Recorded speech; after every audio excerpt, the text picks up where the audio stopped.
नानूर कांड में दोषियों की सजा की मांग। बोलपुर में बीजेपी का कैंडल मार्च। नानूर में सड़ी गली लाश मिलने के विरोध में बीजेपी ने बोलपुर में कैंडल मार्च निकाला। ये मार्च रेल मैदान से शुरू होकर चौक तक गया। जिला अध्यक्ष श्यामापद मंडल ने आरोप लगाया कि बीरभूम में लगातार महिलाएं लापता हो रही है और प्रशासन समय पर कार्रवाई नहीं कर रहा। मिल रहे हैं तो सिर्फ मृत शव। उन्होंने दोषियों की गिरफ्तारी और कड़ी सजा की मांग की है। बीजेपी का आरोप है कि प्रशासन दोषियों को बचा रहे हैं, जिससे इलाके में आक्रोश और सवाल बढ़ रहे हैं। আজকে আমাদের এই জমায়েত কির জন্য আপনারা জানেন যে বীরভূম জেলা তথা বোলপুর সাব ডিভিশনে বেশ কিছুদিন যাবৎ বেশ কিছু মহিলা এবং অল্প বয়সের মহিলা নিখোঁজ হয়ে যাচ্ছে। প্রশাসনে জানানোর পরও তারা সঠিক সময়ে তাদেরকে উদ্ধার করতে পারছে না।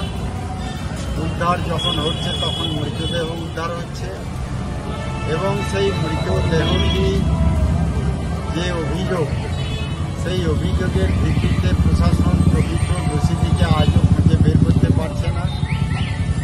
আমাদের আজকে এই মোমবাতি মিছিলের মাধ্যমে আমরা প্রতিবাদ জানাচ্ছি যে আজকে থালা পাপুরির যে মেয়েটি মৃতদেহ উদ্ধার হলো এবং ডিএনএ টেস্টের পর সেটা বলা হলো ওই মেয়েটারই এটা দেহ, কিন্তু আজও পর্যন্ত একজনকে গ্রেপ্তার করা হলো না, একজনকে চিহ্নিতকরণ করা হলো না।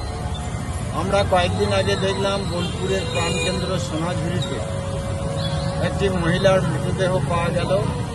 সেই মহিলাও আজ পর্যন্ত সাধারণ জনগণ জানতে পারল না যে ওই মহিলা কে, কোথা থেকে এসছে, কীভাবে তার মৃত্যু হলো। মানে প্রশাসন একটু উদাসীনভাবে কাজ করছেন।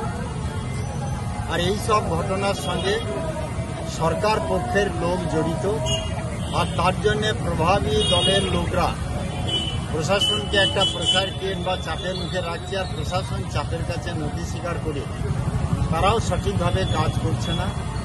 এছাড়াও আমাদের এই বীরভূম জেলায় বিজেপি করতে এসে যতজন শহীদ হয়েছেন, যতজনকে মারা গেছে, তাদের আত্মার শান্তির জন্য এবং মহিলাদের সুরক্ষার জন্য আজকে আমরা এই মোমবাতি মিছিল করলাম।